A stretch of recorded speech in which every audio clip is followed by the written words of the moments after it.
Welcome to all participants to the third joint webinar with our world business partner Intervistas. In today's webinar, we have the pleasure to count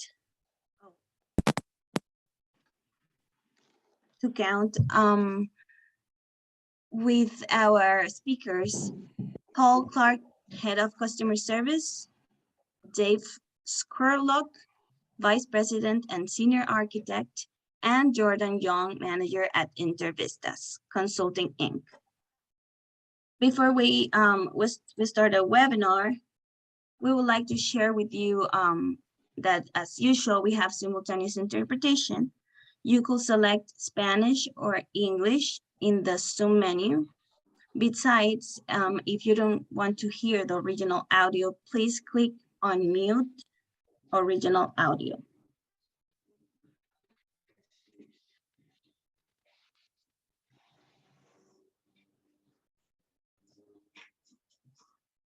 As you can recall from other webinars, the chat function is disabled, and in case you want to ask any questions to the speaker, you have to send it to the email address that you find on the screen, info@aci-lac.io. The Q&A session will take place at the end of both presentations. Now, I would like to give the floor to Paul Clark. Thank you very much, Carla. Buenos dias, bon dia, and good morning. I'm Paul Clark. I'm Vice President with Intervistas Consulting. My colleagues and I are delighted to be joined by such distinguished and progressive airport management groups today, and we very much look forward to our time together. Thank you to ACI Latin America Caribbean for their excellence in organizing the event and for your valuable time in joining us today. As some may know, Intervistas Consulting is an integrated aviation, transportation and tourism consulting firm. And as a partner and sector colleague of yours, we're also busy at work like yourselves, examining and designing impactful and lasting economic recovery strategies and solutions. We've been involved in integrated customer experience strategies at airports, ports, tourism destinations for over 25 years. We've been involved in everything from passenger and visitor survey research, action planning on customer service and revenue development, and working with boards, senior management groups, government groups, and airport stakeholders to design holistic solutions in customer experience, in revenue development, passenger facilitation, technology and process innovations, travel journey development, and last but not least, tourism destination development and stewardship. We were involved in the development of the first global customer experience benchmarking system at airports worldwide that became the ACI Airport Service Quality Program of today that you're very familiar with. And I know that there's many superb airports on the call today who've been rightly recognized by ASQ for their excellence in airport customer service, not only in Latin America, Caribbean, but with their global reach as well. We remain as a strategic partner of ACI World in customer experience, and we are a senior advisory partner on the recent ACI Global Traveler Survey program that tracked new behaviors and new travel intentions of more than 4,000 airport customers in 31 countries, and that included Argentina, Brazil, Ecuador, and Mexico. We're looking to examine the implications of COVID-19 and what it's meant for travel behavior, travel intentions worldwide and in your regions. And for those of you who were at the ACI-WAGA conference in Cancun, Mexico, just short of 2 months ago, you would have seen the launch of this particular research. On a personal note, earlier in my customer experience strategy career, I was very privileged to be a strategic advisor on projects in Santiago, Chile, and in Santo Domingo and Puerto Plata, Dominican Republic. And based on the exceptional work that my colleague and Senior Director Marcelo Garcia is doing in collaboration and partnership with many of you, our firm very much looks forward to collaborating on economic recovery solutions with you all in the very near future. I'm now delighted to introduce my close colleagues, Dave Scurlock and Jordan Young, who will be presenting right after me. Dave is Vice President and Senior Architect based in our Seattle, US office, and Jordan is a manager based out of our Vancouver, Canada office. Dave has worked worldwide in the design of very successful retail and shopping environments to maximize experiences for the customer and revenues for operators and owners. And he brings a very unique lens to customer experience strategy at airports and the travel system generally. Similarly, Jordan brings a unique lens and approach to customer experience from his worldwide work in strategic planning in aviation and tourism, and in global tourism destination development and stewardship. Together with a number of colleagues, including Marcelo Garcia, we continue to regularly collaborate on integrated airport and travel solutions in economic recovery and in revenue development and in customer experience. One of the latest strategy outcomes we're developing is revealing the many experiential, reputational, and financial benefits of approaching the airport environment as a total destination experience rather than a visitor processing center. I'm sure you'll find their upcoming presentation very compelling and very interesting, and we look forward to your questions in the Q&A session. Dave, over to you. Thanks very much, Paul. Can we have the next slide, please? So thank you to Paul for that kind introduction. And we also wanted to pause and say thank you very much to ACI-LAC for hosting this session and providing us the opportunity to share with you our thinking about this topic. We know that you've seen quite a bit about these kinds of thoughts, physical and digital customer experience in the news recently, and we wanted to share with you what we think is a unique perspective and maybe a more holistic or a larger view. So we're going to cover these 5 topics. We're just going to briefly walk through the origins so that we can kind of review history of this topic and how it relates to the current situation, and talk a little bit about our past, recent past and the current challenging environment post-COVID. We have some evolution ideas about how destination identity and customer experience can join together to improve the air terminal experience. And we wanted to talk a little bit about these transformative strategies that help you align with the preferences of modern consumers. And then at the close, before the question and answer, we'll just talk to you a little bit about how we see these CX strategies supporting, diversifying revenue and growth of non-aero revenue in the air terminal, but also putting us in a position where we can innovate into the future, aligned with our customer expectations. Next slide, please. So we wanted to start out our presentation by just looking at the history. We wanted to understand how we got to where we are today. So in the large view, customer experience is a science. It's a pursuit that began as a data science and analysis back in the 1960s. It was really at that time, maybe you can imagine a pencil and paper process. This is really before modern computing and data science had evolved. But there were a series of improvements in customer experience that were based on analysis of customer interaction and business data, all intended to improve the profitability of retail stores and provide a better experience for customers. So you can see, we went through a progression in the 60s. Is really the origin of this kind of behavioral science, but it quickly moved into this, segmentation period. Customer loyalty and segmentation became popular in the 1970s and 80s, and gradually as the science improves, we see that customer behaviors and certain triggers are creating positive interactions and they're improving sales. So this really became an era of customer service, 1980. It was a point of difference between retail offerings and other venues. High customer service was related to high customer satisfaction. It was related to better retail performance. But the data science continued, and as computing and CRM kind of technologies came online, we transitioned in the 90s and the early 2000s into more of a relationship marketing, much more driven by data. And now there's a much more active feedback loop, if you can imagine that information about customers is being used to change the experience, which is then being used to analyze customer behavior. So we really set up a feedback loop of improvements.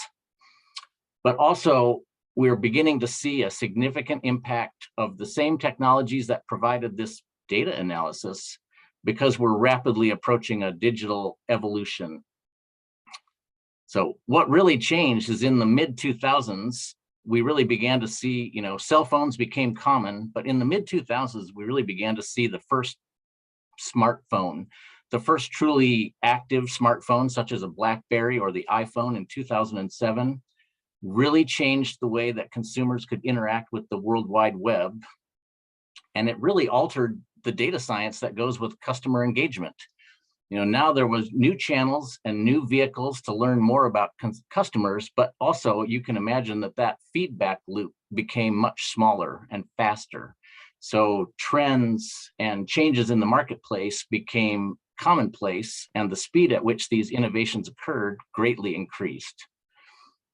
So we're a long way now in 2020 from call centers and paper and pencil analysis that you would have seen in 1960. So modern consumer research strategy is highly detailed. It's based on data that's accumulated from numerous physical and digital touch points. But the change that's really happened recently is that we have a digital revolution. It's largely driven by the handset that all of us have. Some of us have more than one. But now consumer data that is being used to kind of drive customer experience and engagement is really consumer data that's coming from you, the consumer. And so the data collection device in our era is the mobile phone. And so, we were talking about this concept as we prepared for this presentation. And I think one thing that we hoped would be a takeaway from this slide is, if you imagine that your target demographic for some portion of your terminal was a 60-year-old person who was, in 2020, they would have been born in 1960. You could imagine that person has spent their entire life. So every consumer interaction that they've had has come during this period where consumer experience has been highly digitized and data analyzed. So their entire life experience of consumer interactions will fall within this era where retailers and data scientists are charting how they act and how they react and strategizing outcomes for retailers. Next slide, please.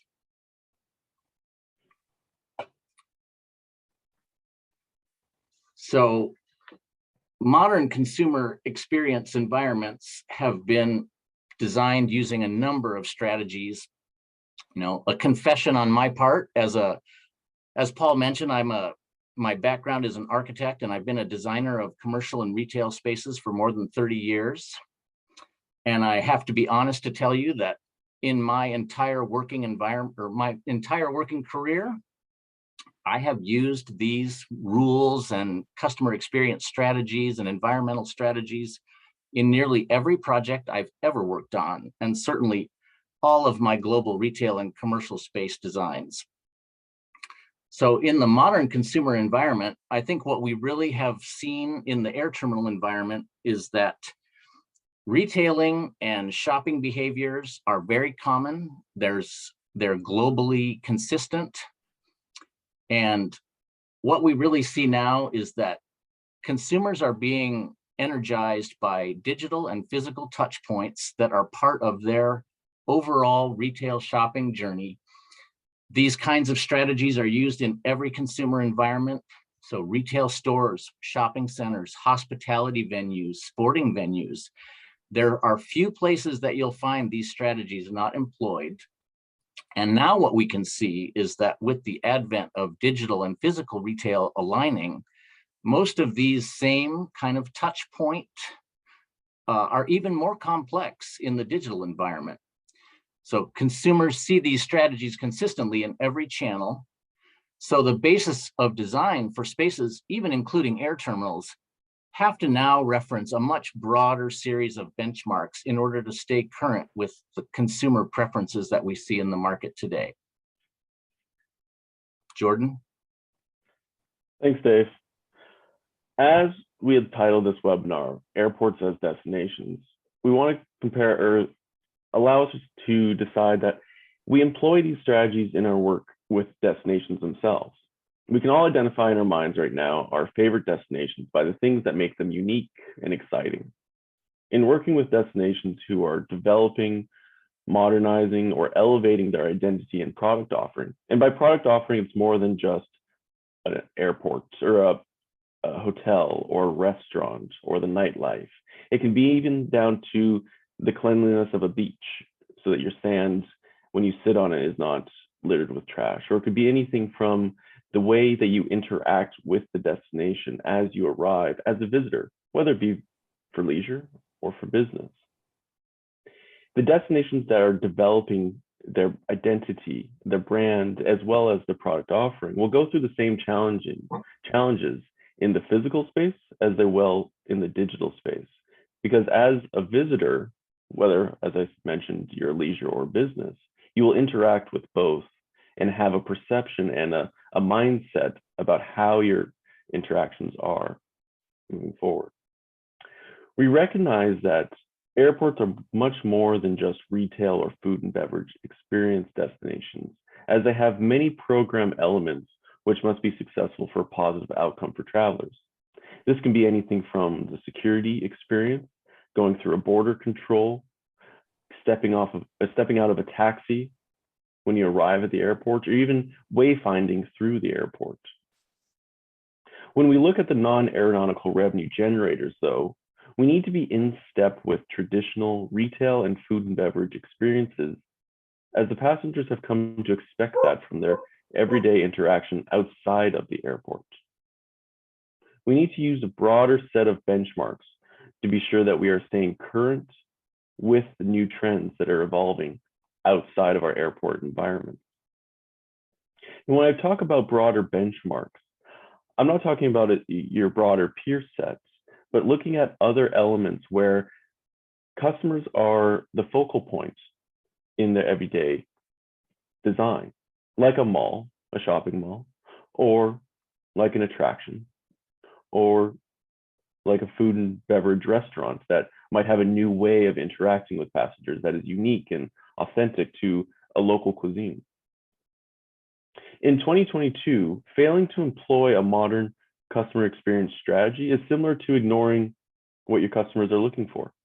They expect to see these modernizations in the destinations and tourism as they go into a hotel or as they go into a restaurant, as well as the hospitality of enjoying their time, whether they be there for business or leisure.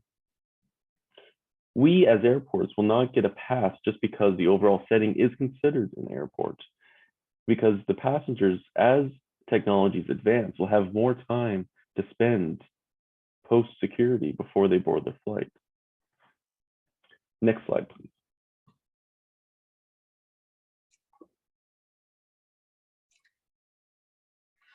Yeah, so we just wanted to give you a little bit of perspective now on the market trends. For the purposes of this, high-level overview about customer experience, we're really using this 10-year period, this 2010 to 2020. We used a cutoff point right before the pandemic disruption, but we wanted to use this period because we think that these last 10 years represent one of the most significant changes in customer experience and consumer behavior. And it largely goes back to our first discussion about the advent of the smartphone. And so a lot of what we have seen in the marketplace is that we have 10 years of global passenger growth. We have 10 years of incremental growth that tracks along with, overall global economic expansion. So it's good. We're staying right on track. And when we have global airport non-aero revenue growth, we're also tracking right along. We're staying current. We're within sight of our passenger growth numbers. It probably could be better. We would love to see it, equal to passenger growth, but it hasn't certainly dropped off. But the very telling statistic is in that same period, 2010 to 2020, we see global e-commerce growth, growing at almost a triple, 3x rate. So clearly there is a lot of momentum in e-commerce. I think, to provide some market specific context, because we prepared our presentation with a global lens, we also see that in Latin America, these numbers are tracking along right in step with the global averages. And actually, I can tell you from our research that in Latin America, probably we have a higher than average, smartphone penetration and mobile device adoption, mobile payment. There's lots of significant identifiers in Latin America that lead us to believe that this trend is active in your market and also probably poised to grow. So in summary, we see that 10 years of growth dominated by e-commerce as a reference point. And then if you look at the bottom of the slide, you can see that mobile e-commerce has just exploded, from 2016, where it might have had 52% market share, to 2021, stimulated by the pandemic.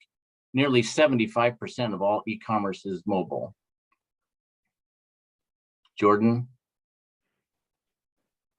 Thanks, Dave. A turning point, as David mentioned earlier, is the mid-2000s with the rolling out of the 2006 BlackBerry and the 2006 iPhone. Now, we can all remember when the term smartphone was introduced into our vocabulary. We've used it within this presentation as well. But the term smartphone today is becoming less and less used, as rather than just saying your phone. Grab your phone and head out the door. Because the assumption is that most people have an Apple or Android device that was once considered, or still considered, a smartphone. We still haven't seen the full potential of what the smartphone can do, as it continues to evolve year over year as companies come out with new ways that you can interact with your phone, but not just with your phone, but how your phone can interact with the environment.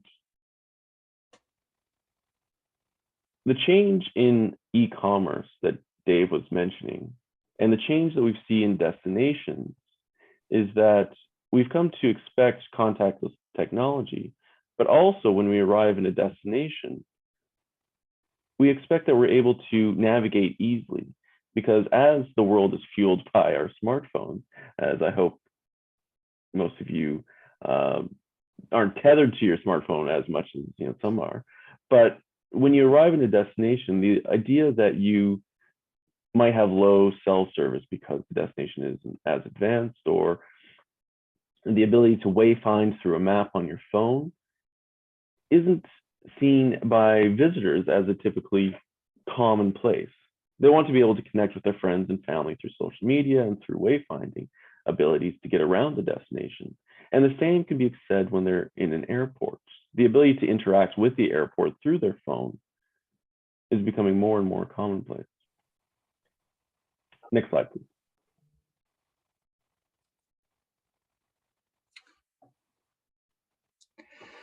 So when we are considering the impact that the growth of the mobile phone has had on customer experience in broad terms, we also cannot ignore what we've just been through, which is a really disruptive economic event that also turned out to be a trigger, an enabler for this kind of momentum that had been gathering, maybe in 2018, 2017, 10 years into the smartphone's adoption. You could see that it really had traction. But actually, as we were preparing our presentation, kind of simultaneously with our team's delivery of the most recent ACI-ASQ survey, we also saw that there's a group of trends that have been identified in that survey that are well aligned with what we had anticipated.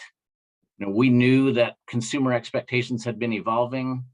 We knew that e-commerce was really taking off. We saw the need or the interest in consumers to have a number of different options. They want to be able to purchase in the store, purchase on the phone, remote, contactless pickup, buy online, pickup in store, So there's a group of priorities that we can see that are really focused on digital engagement, personalization, obviously the health and well-being aspects that came from the COVID experience. We have a strong push into mobile commerce. We have almost no patience. In our modern world, you should be able to get a product same day, next day. You can order any time of day. You have multiple options. If you didn't pick it up in the store, you can always order it on your phone on the way home. So it just has created a lot of immediacy in the kind of consumer environment, but it's also empowered consumers where they feel like if these options aren't available to them, it is a lower experience than they might get someplace else. And so as operators who want to provide a positive customer experience, we need to be sure that we are aligning with consumer expectations that are current. They don't all come from being benchmarked at air terminals, but they come from a number of different experience channels. So we need to take notice. We need to move forward, assuming that the trends that have taken hold in the pandemic are accepted, and especially those that add value or convenience, we think will be permanent. So our goal of today's presentation is to share with you this vision that we need to recognize these trends and create an opportunity for ourselves, a path for airports, airport experiences, terminal operators to script our traveler engagements in a way that creates the same kind of positive energy that consumers see from this multi-channel experience that they take for granted today. Next slide, please.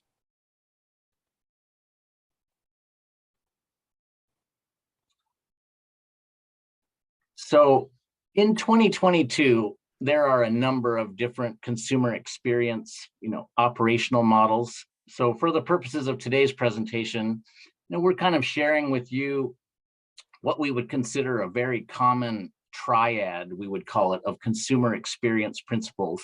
And these, I think, are very common with the triad of principles that we would apply in destination tourism development. This is the idea that identity and meaning and engagement kind of form a feedback loop with consumers where they are attracted to a clear message, identity. It provides a clear message, a purpose, a relevance, and it helps frame how we create that customer journey. But consumers are also seeking meaning.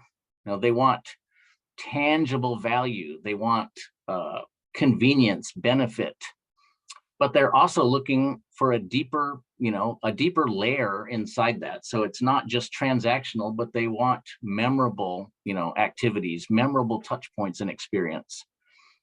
And I think as we've moved into 2020, we've kind of gone beyond the traditional loyalty kind of thinking that was common in CX, maybe in the early 2000s. So we're really working on a concept that is much more about engagement. And I think you can see this, you would see this in many branded and loyalty programs or, loyalty to retail stores or other venues. Engagement is really building a relationship with the consumer using positive interactions. It creates an alignment, kind of a feeling of loyalty and trust. But in the modern CX environment that's dominated by this digital innovation, what you're really doing is you're engaging in this multi-channel relationship with retailers and hospitality, food and beverage, in a way that is informing them because your digital interactions are providing detailed customer data, which is being used to help align your experience. So there is a loop now that is very immediate. It's driven by your physical and digital interactions, and it's being used to kind of script future experiences. So our belief is that rather than looking for any one little, there's no lightning strike that we're going to find that's going to fix or address our challenges in the terminal. But what we really need to do is to align our physical and digital customer experience. This is the modern customer experience that consumers expect. Next slide, please.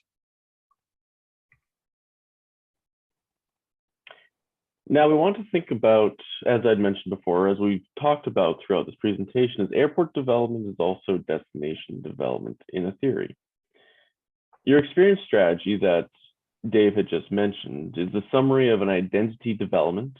And if we think of destination development in our other work, destination development and identity development are the things that are cohesive within a destination. When you arrive at the airport, when you step out of your taxi at your hotel, when you go down to a nightlife or an experience destinations in any which way you do, you have this cohesive brand that everything is linked in. You're in the same city, if you are staying in the same city within the same region, because things like the food and the culture and the experiences all connect together.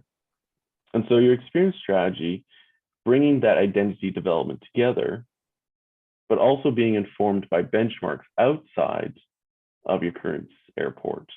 An airport, a benchmark similar to an airport or to a retail experience, something that is leading their industry, whatever metric you want to use, whether it be in restaurants or in retail. And when you take those things together, you can then develop a customer persona. Now, these customer personas are what represent your core customer groups, whether it be a primarily leisure visitor or traveler that travels through your airport, or a business traveler, or a combination of both. But once we have those core customer groups, we then allow us to map the typical traveler journey. Do they stop at this shop along the way to their gate? Do they go to the duty-free most often, or is it out of the way? That type of traveler journey helps us understand and script the experiences that passengers have along their way, the journey. And the journey is not just from gate to gate, but it could be from the curb as soon as they step off or get out of the taxi or get out of the car or get off the bus, all the way to landing at their future destination. Their entire experience is that journey. And so to stay true to the identity and the message and provide positive outcomes at each step is part of where the experience strategy can help your passengers. Now, based on a clear direction and messaging of the experience strategy, the next step is to create a facility strategy and how you develop that experience. Dave? Thanks, Jordan. This again, I'm going to share with the group is my career in developing environments. So as an architect and designer, I've used this experience strategy joining with facility strategy on destinations all across the world. And experience strategy really provides a clear view of your customers, a roadmap, if you will, about how we're going to do things which create positive outcomes for customers. We're now informed by our target customer, our target customers' likes and dislikes. We have a clear idea about relative benchmarks, kind of destinations that are familiar to that customer that we can draw on. But also we have a clear idea about journey mapping, which really lets us strategize a number of different positive intersections. So when we think about touch points, I'd like you to think about small victories, which means that at every opportunity, we would like to improve the customer experience. So as a facility strategy, then we can use that line of thinking. We have journeys, we have touch points, we have an idea about it. And then we have a group of activities that we can apply this roadmap to. Obviously, one of the most important ones, because retail and non-aero revenue is not really our only job or our first job, we have to have a clear customer experience strategy for facilitation. And for us, a super important first component, first step, required activities. Facilitation guides us on these required interactions in the journey, like security, passport control, border control, ticketing, baggage, functional required activities that have to happen, but they still need to be part of a positive experience, a positive touch point. As we move out of facilitation, we can then create strategies for amenities, what kind of retail or duty-free offerings are most appropriate for each customer type, where they would occur in a customer journey or a terminal area. And we can also apply that experience strategy to develop a hospitality strategy, how we provide lounges, rest areas, food and beverage offerings, how to plan these zones in concert with amenities to provide the optimum experience for travelers.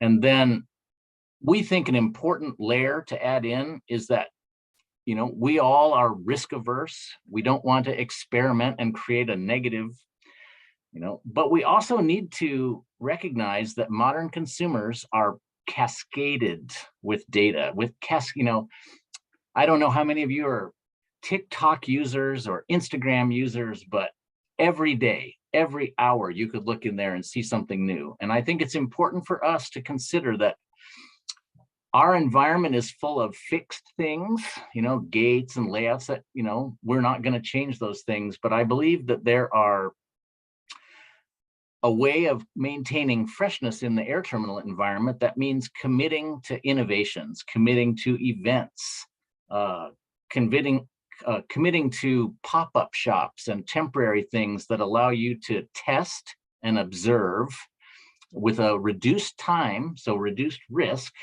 But also these are things that will delight customers and show them that you are considering that they want new experiences.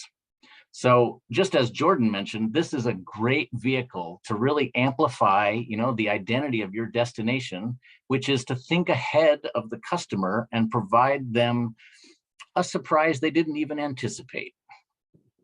But underpinning our facility strategy, underpinning everything, it is critical that we create a digital strategy which is aligned with our physical strategy, because modern consumer experience relies on data. And in order for us to stay informed about what our customers want, we have to know what they're doing now, and we need to be able to use our modern computing power to sort out, where are trends in our customer group. So connectivity, a functional thing, having great Wi-Fi, it's a facility strategy. But what we really want is a feedback loop with our customers, which is kind of that vehicle to engagement and loyalty. Next slide, please. Okay, so we've spent the last 20 minutes explaining the need for an enhanced customer experience strategy. Now, the reason why this matters is not only for your passengers, but also for yourselves as well. People travel great distances to go to an amusement park, to ride the roller coaster and experience the thrill that is there, because that is a demand generator for that amusement park. People are traveling because they want to go to those amusement parks. And is the cost to travel similar to a passenger going through your airport, because that passenger is flying to somewhere or from somewhere, or maybe both as a connecting passenger. But at that amusement park, the visitor will have an even better time riding the rides and experiencing all those thrills, because there is a cold drink or a snow cone stand sitting there on a hot day, or a great dining experience for when they are hungry, or easy wayfinding that they access through their phones or through a digital interface. These types of amenities are experience enhancers, is what we call, and they're not the reason they chose to go to the amusement park to visit, but it helps make their time even better. Now, the question I ask all of you is, what if those experience enhancing items like food and beverage and retail and digital wayfinding started to become the reason people chose your amusement park or airport over another? Because there are many amusement parks out there in the world. Every country has one, every city almost has one. And there are many airports out there. Of course, every city or every town has an airport. But you as airport managers and leaders in your airport and your community can craft that experience that sets your airport above the rest. And if you do, your passengers will be more than satisfied, will be willing to engage with you and become loyal, as David mentioned, and wanting to come back to your airport. Because not only did they have a great experience, but maybe for those of you that are hub airports and passengers out there have a choice to fly through, using a North American example, a Chicago versus a Houston versus a Detroit.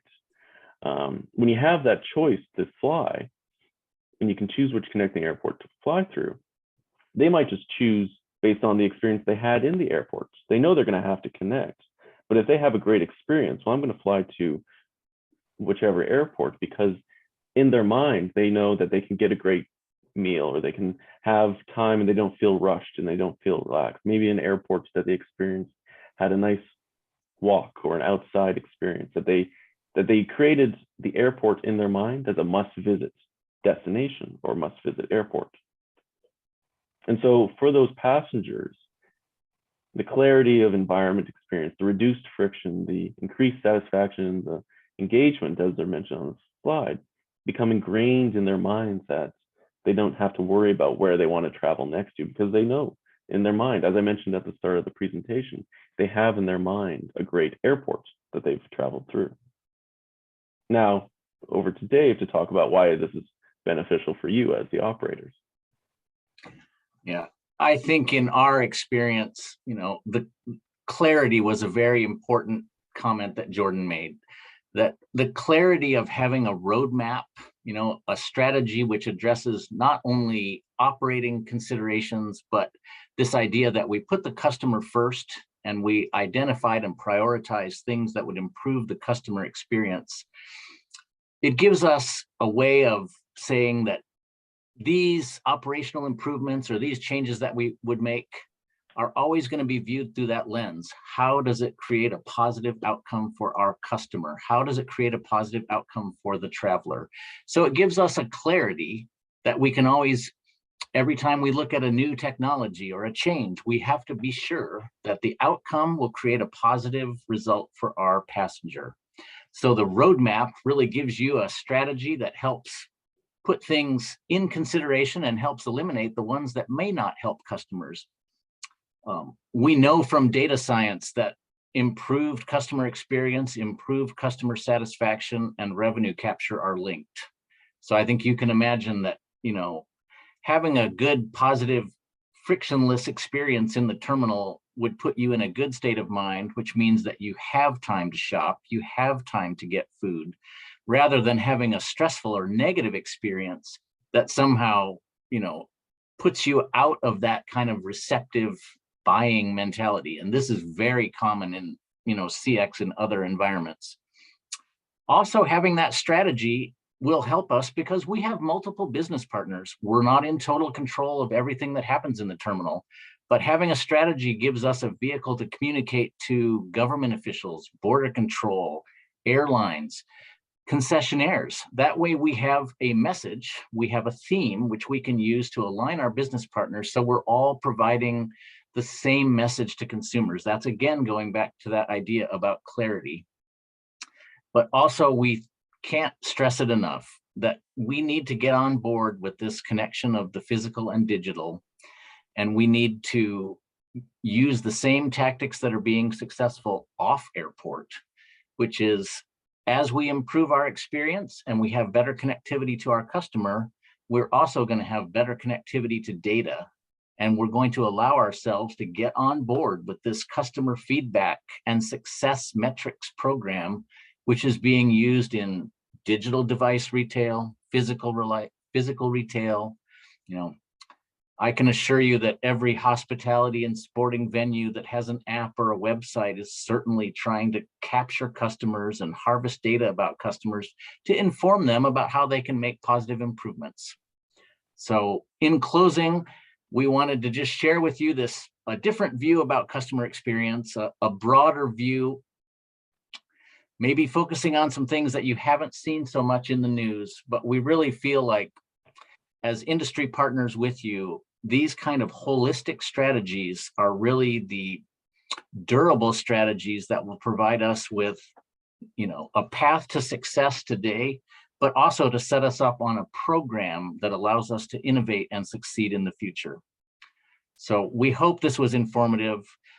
Thank you so much for your time and attention. And then we'd like to share the stage with Marcelo and then get to the questions and answers.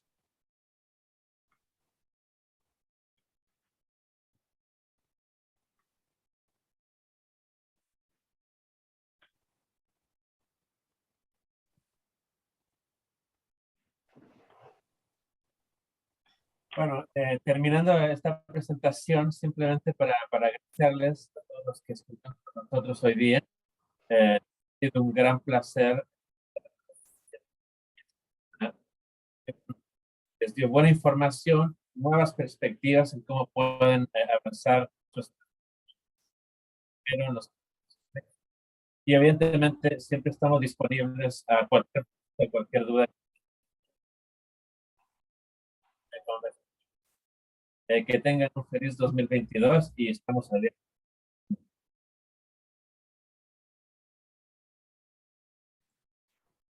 Thank you, Marcelo. Just to remember, if you have any questions, please send it to us through info@aci-lac.io.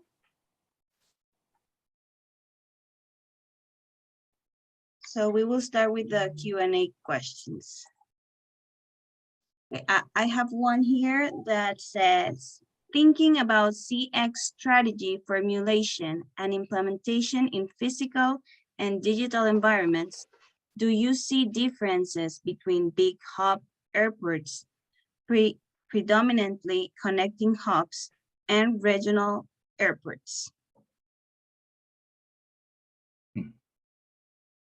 Good one. From a destination standpoint, I'll start this off and I'll hand it over to my colleagues. From a destination standpoint, we see a customer experience strategy formulation as similar to a destination strategy. A destination can be a large destination, small destination, but they all have something similar that they're trying to achieve. Whether it be a great experience in a small region that's connected, that's easily to get around through wayfinding, or great hotels or great accommodations in other aspects. Formulation of the strategy for your airport can take on the same meanings and same abilities that you're trying to find that balance between staying as an airport and creating a customer or an experience for your customers that is unique and authentic. In developing that, though, a large airport might need to spend more, as they do have more ground to cover, a bigger footprint, but they still are going through the same questions that a small airport might be, is what is that unique thing we want to offer? Yeah, I agree with Jordan. Certainly there is not a one-size-fits-all experience strategy. And I think we really, really want to emphasize focusing on the customers. So a smaller facility or a smaller airport, maybe the customer set is narrower, and so the experience strategy is different. But I think one thing that is common to this, one thing that would be common in every setting is that job number one for us is to improve customer airport experience. I don't think any airport experience strategy doesn't have that at the top of the list. So we always have these common elements like improving facilitation, improving strategy, improving customer experience. Those things are always common. After that, those different airport types certainly have different experience strategy and journey mapping because of just the complexity of their operation and the number of customer types that they have. But the good thing about experience strategy and this kind of customer experience thinking is that it's scalable and that it can be used to address a small terminal, mid-sized terminal, large hub. It's all about the complexity, charting out your visitors and making sure that you are providing experiences that respond to the interests of your customers. Yeah, I'd just like to build on that. I totally agree. I think that in this world that we live in with our devices, that it's democratized the process for us. So regardless if we're a passenger in a small boutique resort type airport experience, or needing that kind of connection for an experience, there's definitely differences in the scale and operating environment of all these airports, but the common denominator is how you maximize the passenger experience, and that's through your customer personas and really prioritizing the attitudes, behaviors, the expectations, the positive outcomes that the passenger is going to be looking at. And those can be very entry-level, cost-effective data gathering pieces to develop in surveys, develop in quick digital research to really hone down on your customer. Because in these times, with COVID still being part of our lives, we're all in the economic recovery mode here. And I think there's an opportunity through the digital process to actually delight our customers and achieve revenue recovery at the same time. So I think there's a tremendous opportunity regardless of the size and scale of your airport. Okay, thank you. We have another question here. It says, to what level of automation will it be necessary to reach in terms of service with that technology?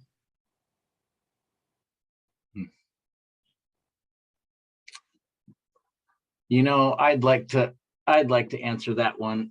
You know, I think we've seen a lot of, I'm sure if you're watching consumer experience updates in aviation, you know, we're seeing little robots, you know, transporting food around the terminal. And, you know, I think that's great. I think it's great that we're testing things like that for the future. But I would go back to what we discussed earlier on touch points, which is automation might be the answer for some things, but what we really want to do is to produce the small victories. And we need as many small victories as possible. So we need as many positive interactions. But I can tell you that there is a place for automation, probably in some process, and certainly there is a place for digital, because I think when you consider the growth of e-commerce, all you're really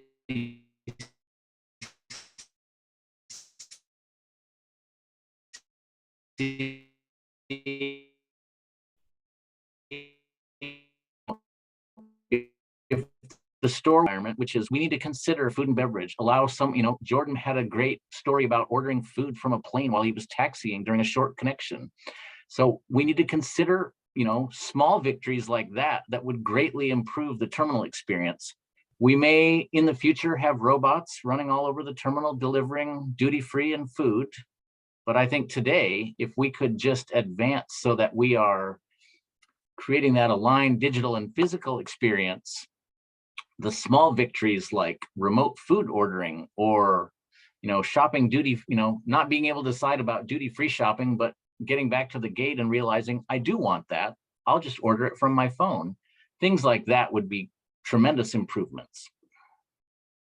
And I think I'd just like to quickly echo that. I think all of your airport environments that you're operating I would imagine be at several different scales, and you've got several different business opportunities and objectives there. But I think the common denominator again would be step-by-step progression.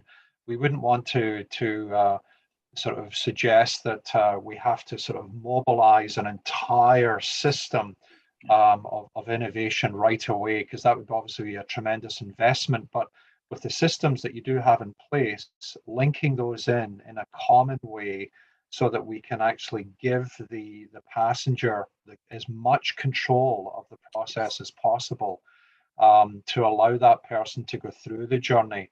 So I'm sure you've got very smart people in all of your airport environments who could just help connect the dots and stitch that together. We would really want to emphasize that would be something that can be done in a very scalable way and a very step-by-step progression. And we'd be delighted to follow up with that question or in detail, just to drill down a little bit. Yeah, Thank you. a great question.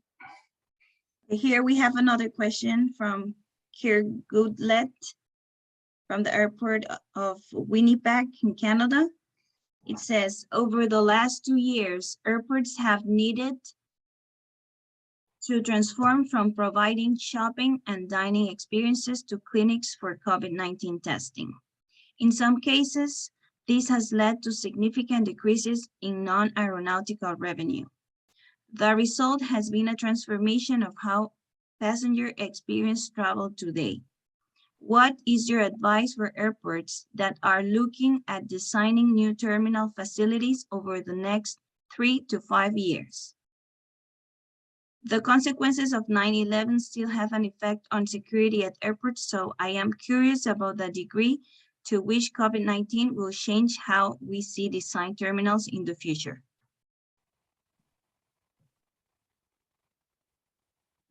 Wow, that's a good question also.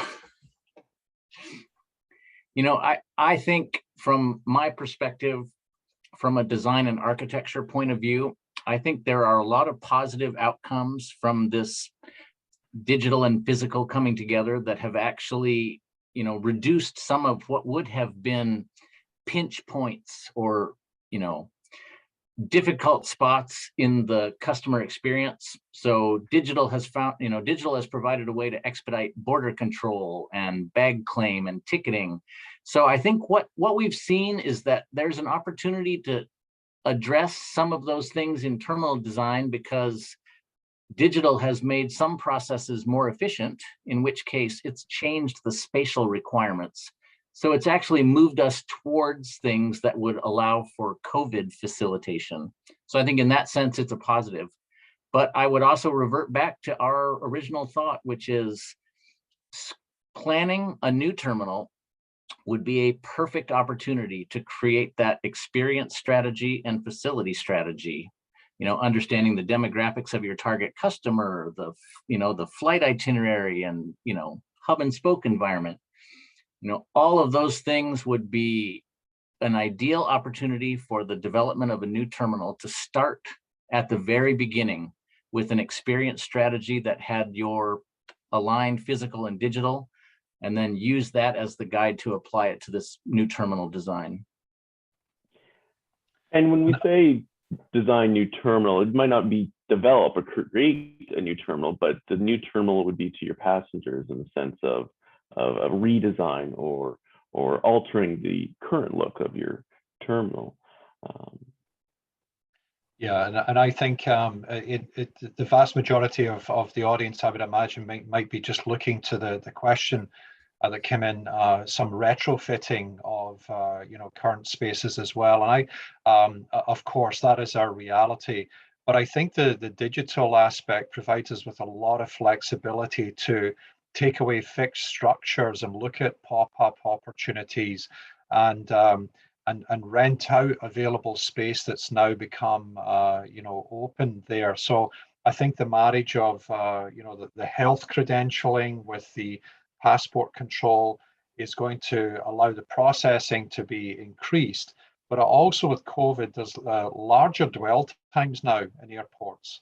And there's all sorts of opportunities there to, with the capture of passengers, to make them feel safe, make them feel secure, and give them the experience and the customization that they're looking for at the same time. So again, we'd be happy to follow up in detail with that questioner.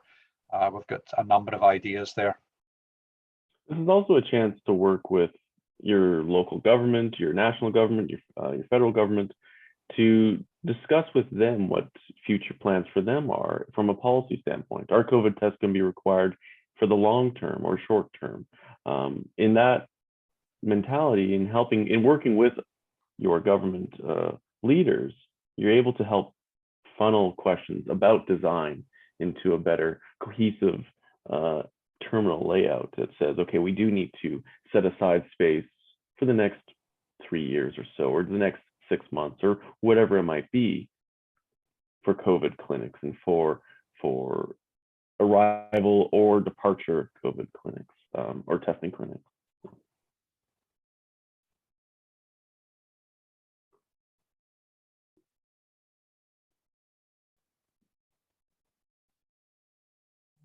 Okay, thank you very much. Unfortunately, we run out of time. Thank you to our speakers today and to all of our participants. If you have any more questions, please send it to the email, and we will be following up with the speakers. Thank you once again, and have a great day. Thank you very much, everyone. Thank you. Thank you. Gracias. Thank you very much. Gracias. Gracias.